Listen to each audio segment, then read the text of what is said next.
Class 10th के chapter 1 that is real number, ये हम इस वीडियो में आपके इस लेक्चर में हम पूरा कवर करने वाले हैं। पार्ट 1 है ये। होपफुली एक ही चैप्टर में मैं इसको कंप्लीट करने का ट्राई करता हूँ। रीज़न बीइंग कि बहुत छोटा सा चैप्टर है और एज सच कुछ है नहीं, ठीक है। तो विल ट्राई कि एक लेक्चर में पूरा चैप्टर आपका कंप्लीट हो जाए, ठीक है। तो बिना किसी देरी के स्टार्ट करते हैं। देखिए क्लास 9th में अगर आप जाएंगे, अगर आपने क्लास 9th में इस चीज़ को देखा होगा, सबसे पहले एक चीज़ बताइए मुझे कि आपको ये पता है कि नंबर्स क्या होते हैं। ये तो हर किसी को पता होता है, क्लास 5 6 का भी बच्चा आपको बता सकता है ना। मैं आपसे ये सवाल पूछना चाहता हूँ कि क्या आपको ये पता है कि रैशनल नंबर क्या होता है, इररेशनल नंबर क्या होता है, या होल नंबर क्या होता है, या इंटीजर्स क्या होते हैं। तो ये बात सारी चीज़ें आपको पता होनी चाहिए, ठीक है। नहीं पता है तो प्लीज़ क्लास 9th एक बार आप रिवीजन कर लीजिए, क्लास 9 की चीज़ें एक बार आप देख लीजिए, उसके बाद ही आपको समझ में आएगा कि अब जो हम देखने वाले हैं वो क्या होते हैं। तो क्लास 10 में जो फर्स्ट चैप्टर है दैट इज़ रियल नंबर। पहले चैप्टर का प्रीव्यू देख लेते हैं, कंटेंट देख लेते हैं कि क्या क्या है चैप्टर में। रियल नंबर्स, तो दुनिया के जितने भी नंबर्स अभी मैंने बोले, क्या rational number, irrational number, whole number, natural number, integers, इन सारे नंबर्स का एक सेट बनाएंगे, मतलब इन सारे नंबर्स को एक साथ लेंगे तो वो नंबर होता है रियल नंबर। सपोज मैं बोलता हूँ √2 एग्जिस्ट करता है तो वो रियल नंबर है। ऐसा नंबर जो एग्जिस्ट करता ही नहीं है उसको बोलते हैं नॉन रियल नंबर। एग्जाम्पल के तौर पे अगर मैं आपको यहाँ पर एक छोटा सा एग्जाम्पल लेके बताऊँ तो देखिए, अगर मैं बोलता हूँ कि √-4 ये एग्जिस्ट नहीं करता, √-4 नहीं एग्जिस्ट करता, किसी भी नेगेटिव क्वांटिटी का आप स्क्वायर रूट नहीं ले सकते, तो ये क्या हो जाता है, this is your non real number. Clear है, आप किसी भी नेगेटिव क्वांटिटी का रूट नहीं ले सकते, या ठीक है। लेकिन अगर मैं बोलता हूं कि √4 तो आपको पता है कि इसका आंसर 2 आएगा, 2 इज अ रियल नंबर, तो ये एक रियल नंबर है। या मैं बोलता हूँ पाई आपको पता है 3.14 अप्रॉक्स वैल्यू है, ठीक है। तो ये भी क्या है, एक रियल नंबर, ये एग्जिस्ट करता है। किसी भी सर्कमफ्रेंस और डायमीटर का रेशियो लेंगे तो 22/7 आएगा। या पाई को जब पहली बार डिफाइन किया गया तो 3.1415 एंड सो ऑन टर्म्स में डिफाइन किया गया।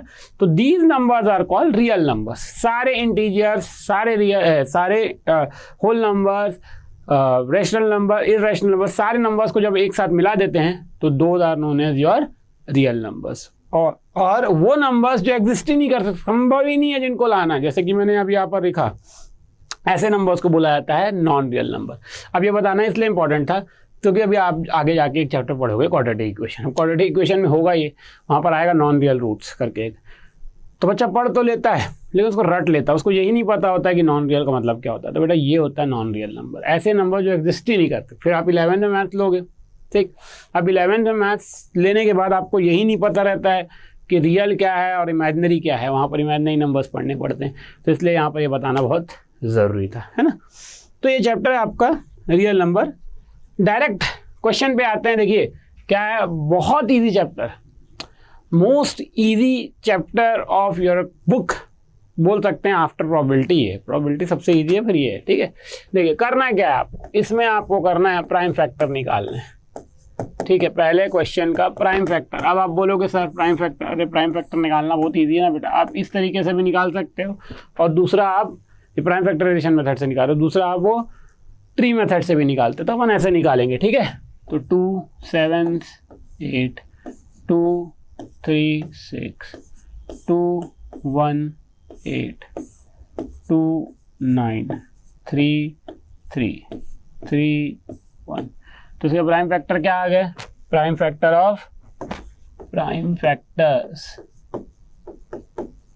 ऑफ 156 क्या हो गया, 2 × 2 × 2 × 2 × 3 × 3। अगर अपन इसको सिंप्लीफाई करके लिखें तो हो जाएगा 2 to the power 4 × 3 to the power 2। ये आप बचपन में पढ़े हो। आई डोंट थिंक कि जो भी मुझे इस समय वीडियो में देख रहा है उसको ये भी नहीं आता होगा, ऐसा नहीं हो सकता। तो ये तो आता ही होगा, ठीक है। तो 2 to the power 4 × 3 to the power 2 ये आपका। अब इसके बाद का क्वेश्चन था, क्वेश्चन क्या है, ये थोड़ा बड़ा है, 3825 सेकंड क्वेश्चन 3825। तो आपको पता होगा कि ये जो 3825 है ये 2 से तो नहीं जाएगा। क्यों नहीं जाएगा? क्योंकि लास्ट में 2 से डिवाइड होने वाला इवन नंबर नहीं है। ठीक है, 3 से जाएगा क्या? 3 से चेक करने का तरीका क्या है? सबको प्लस करके देख लो सारे नंबर्स को। तो 8 और 3 11, 11 और 2 13, 13 और 5 18, 18 3 के टेबल में आता है। हाँ आता है, तो मतलब ये 3 से डिवाइड हो जाएगा। तो सबसे पहले 3 से फैक्टराइज होगा, 3 2 7 5। फिर वंस अगेन ये भी 3 से फैक्टराइज हो जाएगा, 4 2 5।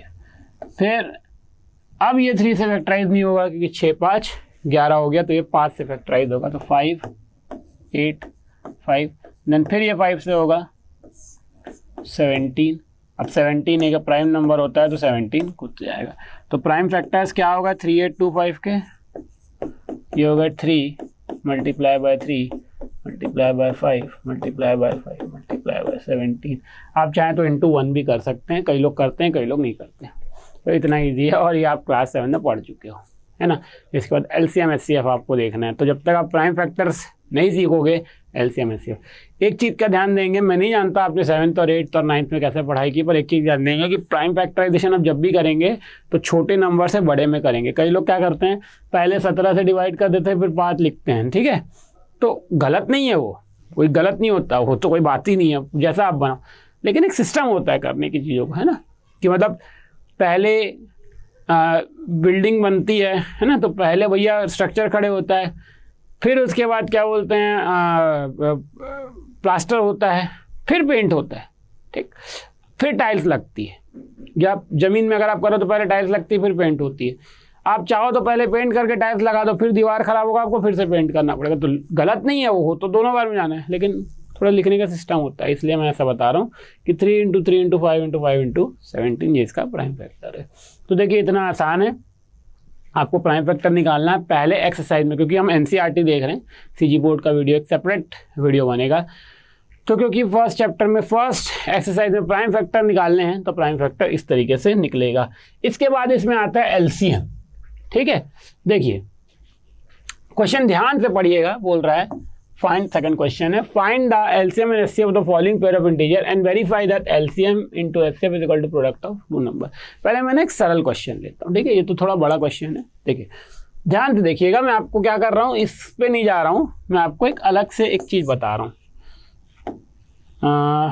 एक सेकेंड, स्लाइड ऐड कर लेते, ठीक है। मान लीजिए मैंने बोला कि आपको एलसीएम निकालना है, LCM and HCF of 6 and 15 निकालना है। ठीक है बच्चों, एलसीएम एचसीएफ निकालना सबको आता है। तो पहले एचसीएफ के लिए जाते हैं, प्राइम फैक्टराइजेशन करेंगे 6 का, तो 2 3 3 1, फिर 15 का तो 3 5 5 1। तो आपका एचसीएफ हो गया, एचसीएफ हो जाएगा 3। ये बेटा सबको आता होगा, आई डोंट थिंक कि कोई भी यहाँ पर एक ऐसा इंसान होगा जिसको ये नहीं आता होगा, ये वीडियो देख रहा होगा, तो प्लीज़ सीख लीजिए अगर नहीं आता है तो। एलसीएम निकालते हैं तो 6 और 15, तो 2 3 15 3 1 5 5 1 1। ये तो लिखने की ज़रूरत नहीं है, ये आगे। तो आपका एलसीएम आ जाएगा, ठीक, 2 × 3 × 5 30। ठीक, अब मान लीजिए तो छोटे नंबर्स हैं, ये तो आपने निकाल लिए, आपको लगा एचसीएफ निकालना है, एलसीएम निकालना, हाँ भाई ऐसा निकालना, निकल गया। बहुत छोटा छोटा तो नंबर है, कोई समस्या नहीं है। नंबर बहुत बड़ा हो जाए, जैसे अगला क्वेश्चन मैं लेने वाला हूँ, तो आप पता कैसे करोगे कि आपका एलसीएम एचसीएफ सही है? ये भी तो पता लगाना जरूरी है कि आपने जो आंसर निकाला। मैथ्स में सबसे बड़ी बात यह है कि निकाल तो लिए, ऐसा लगता है यार क्वेश्चन बन गया, वाह तीर मान लिए, लेकिन तीर सही जगह लगा है, तीर तो मार दिए, चला दिए, धनुष लिए, बाण से छोड़ दिया बाण, अब वो बाण सही जगह लगा है कि नहीं ये भी तो देखना है। तो वो देखने के लिए, वेरीफाई करने के लिए मैथ्स में हमेशा आपके पास ऑप्शन होता है। ठीक है, तो कैसे वेरीफाई होगा देखिए, सबसे पहले आप क्या कीजिए, दोनों नंबर जो दिया हुआ है प्रोडक्ट ऑफ इंटीजर्स, ये दोनों इंटीजर जो दिए हुए हैं इसका प्रोडक्ट निकालिए। क्या है, पहला 6 और दूसरा क्या है 15, कितना आ जाएगा 90। उसके बाद आप क्या कीजिए, एलसीएम और एचसीएफ को का प्रोडक्ट निकालिए। एलसीएम आया 30 और एचसीएफ आया 3, क्या आ गया 90। तो देखिए क्या प्रोडक्ट ऑफ इंटीजर्स और product of LCM and HCF equal है, बिल्कुल इक्वल है। दैट मीन्स जो आपने आंसर निकाला है वो भी क्या है, सही हैं, अदरवाइज वो गलत हो जाएगा। तो इस तरीके से आप वेरीफाई कर सकते हैं। पहले एलसीएम निकालिए, एचसीएफ निकालिए, दोनों का प्रोडक्ट निकालिए, एक आंसर आएगा। और वो दोनों इंटीजर जिसका आपने एलसीएम एचसीएफ निकाला है वो निकालिए, उससे भी आएगा। अच्छा, ये काम आप 3 नंबर में भी कर सकते हैं, 4 नंबर में, किसी भी उसका पे कर सकते हैं, ठीक है। फिलहाल अपन 2 का देखेंगे। थोड़ा सा बड़ा क्वेश्चन कैसे आएगा, 510 इंटू 92। अब आपको करना है इसका प्राइम फैक्टराइजेशन। देखिए, सबसे पहले 510 का प्राइम फैक्टराइजेशन करेंगे तो जाएगा 2 से जाने के बाद ये 255 पे जाएगा। अब ये 3 से जाएगा 85 से जाएगा, 5 से जाएगा तो 17 से जाएगा, 17 से फिर एक बार में जाएगा। इस तरीके से चला गया, ठीक है। उसके बाद 92 का देखते हैं तो 2 46 2 23 और फिर 23 1, ये आपका हो गया। तो आपका एचसीएफ देख लीजिए, एचसीएफ कैसे निकलेगा, दोनों में कॉमन क्या है, 2 कॉमन है, तो आ गया एचसीएफ 2, ठीक है। अब एलसीएम निकाल लेते हैं। तो एलसीएम निकालने के लिए 510 और 92 का एलसीएम निकालना है। 2 से जाएगा 255, 46, फिर 2 से जाएगा 255, 23, फिर 3 से जाएगा तो हो जाएगा 85, 23, 5 से जाएगा 17, 23, 17 से जाएगा 1, 23 और 23 से जाएगा 1, 1, ठीक। ये आपका आ गया है ना।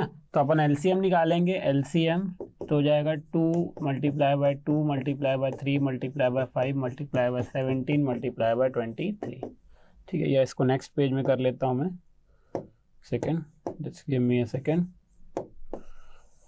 इसको थोड़ा सा नेक्स्ट पेज पे ले आते हैं, ठीक है। ये क्या एलसीएम हो जाएगा आपका 2 into 2 into 3 into 5 into 17 into 23, ठीक है।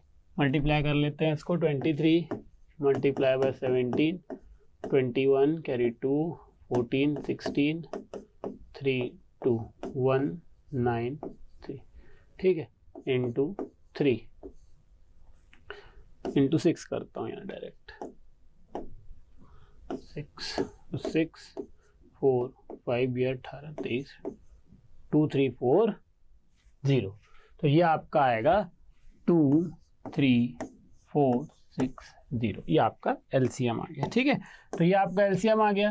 अब ध्यान से देखिएगा, आपको मैंने क्या बताया है कि ये यूज़ किस लिए कर रहे हैं अपन, है ना। पिछले वाले में हमने क्या किया था, इस वाले में कि एलसीएम निकाला 6 और 15 का जो कि आया 30, एचसीएफ निकाला जो कि आया 3। जब दोनों को मल्टीप्लाई किया तो दोनों को मल्टीप्लाई करने के बाद क्या आया 90। अब उन दोनों प्रोडक्ट का इंटीजर्स का प्रोडक्ट निकाला तो वो क्या निकला, वो भी 90 निकला।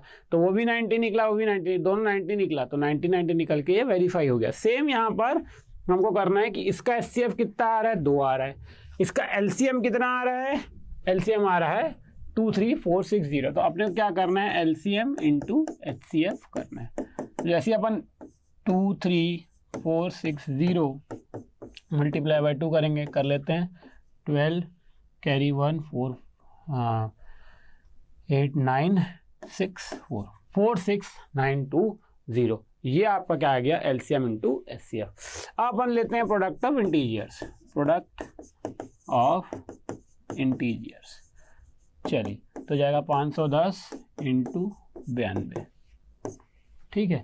तो 51 इंटू 92, 2 10 9 45 2 9 6 4 0। तो ये देखिए फिर से क्या आ गया, 4 6 9 2 0। तो बच्चों आपको क्या करना है, आपको निकालना है एचसीएफ, ठीक है, जो कि एचसीएफ आ जाएगा 2। आपको निकालना है एलसीएम, ठीक है। तो एलसीएम कितना आ गया, थोड़ा लंबा प्रोसेस है क्योंकि नंबर बड़ा है, 2 3 4 6 0। एलसीएम इंटू एचसीएफ करना है, एक नंबर आएगा, और दोनों इंटीजर्स का प्रोडक्ट करना है, एक नंबर आएगा। इनको सब को मल्टीप्लाई करने के बाद अगर ये दोनों इक्वल आ रहे हैं, दैट मीन्स आपने आंसर जो है वो सही बनाया, अदरवाइज आपने आंसर गलत बनाया, ठीक है। तो इस तरीके से होता है। अब इसके फ़ायदे क्या होते हैं, देखिए, ये तो देखिए मैं आपके लिए छोड़ रहा हूँ, एलसीएम एचसीएफ निकालना है, ठीक है। अभी आप अगर नहीं निकाल पाएंगे तो this is very very wrong. मैं ऐसे ही बता देता हूँ, इसका एचसीएफ आएगा 1, ठीक है, और एलसीएम आएगा, इन तीनों को मल्टीप्लाई कर देना 17 इंटू 23 इंटू 29, क्योंकि पहले से ही प्राइम फैक्टर्स है, मल्टीप्लाई कर लेना, जो भी मल्टीप्लाई करने से आंसर आएगा वो आएगा, ठीक है। तो ये आपके लिए छोड़ रहा हूँ मैं, ये आप बचपन से पढ़ते आ रहे हो इसलिए क्वेश्चन इंक्लूडेड था तो मैंने दिखा दिया। क्वेश्चन जो है इंपॉर्टेंट है वो ये है, क्वेश्चन नंबर 5, वेरी इंपॉर्टेंट। इसको वेरी इंपॉर्टेंट करके रखिए, बोर्ड एग्जाम में कभी कभी बेसिक्स में 2 नंबर का भी आ जाता है और स्टैंडर्ड में 1 नंबर का ऑब्जेक्टिव में आता है। बोल रहा है क्वेश्चन, ध्यान से देखिएगा, बोल रहा है गिवन है, इसको ऐसा लिखना, गिवन कि 2 इंटीजर्स हैं, क्या 306 थिक और 657, इन दोनों का जो SCF है वो है 9, ये इसका SCF है और अपने को निकालना है LCM। ठीक है, तो इसको हम लोग कैसे निकालेंगे, देखिए बहुत इजी है। अभी हमने एक चीज देखा, जस्ट हमने लिखा, यहाँ लिखना we know that LCM into HCF is equal to product of integers. अभी देखा हमने इस चीज को, है ना। तो LCM कितना है इसका नहीं पता, यही तो निकालना है। HCF कितना है 9 है और दोनों इंटीजर्स कितने हैं 306 और 657, मतलब 306 और 657। तो ये 9 इधर डिवाइड हो जाएगा तो LCM इक्वल्स टू हो जाएगा 306 इंटू 657 डिवाइडेड बाय 9, काट लेते हैं, 9 3 ज़ा 9 4 ज़ा, तो 34 इंटू 657 करते हैं तो आपका आंसर ये ना यहाँ दिखेगा नहीं, हो सकता आपको वीडियो में, तो यहाँ पर लिख देता हूँ मैं इसको नेक्स्ट पेज में। LCM आ जाएगा 34 इंटू 657। अब इसको आप मल्टीप्लाई कीजिए, 657 मल्टीप्लाई बाय 34, 7 चौक 28, 7 लगा 2, 20 2 22, 7 लगा 2 24 26, ठीक, कि 7 लगा 2 17, 1 18 19, 8 3 3 2 2, ये आ जाएगा 2 2 3 3 8, ये आपका LCM आ गया। तो ये आपके लिए 1 मार्क्स का क्वेश्चन है स्टैंडर्ड वालों के लिए, और बेसिक्स वालों के लिए कभी कभी ये 2 नंबर का क्वेश्चन दे देता है, जनरली 1 नंबर में आता है। तो आपको SCF दिया हुआ है, आपको प्रोडक्ट दिए मतलब इंटीजर्स दिए हुए हैं, LCM निकालना है। LCM into SCF is equal to product of integers, इस तरीके से। ठीक है, आशा करता हूँ चैप्टर में मज़ा आया होगा। नेक्स्ट वीडियो में तो हम आर डी शर्मा का देखेंगे। तब तक के लिए इन क्वेश्चंस को जो मैंने दिया प्रैक्टिस कीजिए, NCERT बनाइए। कोई भी डाउट होगा तो मैं आपको डाउट के लिए हमेशा अवेलेबल हूँ।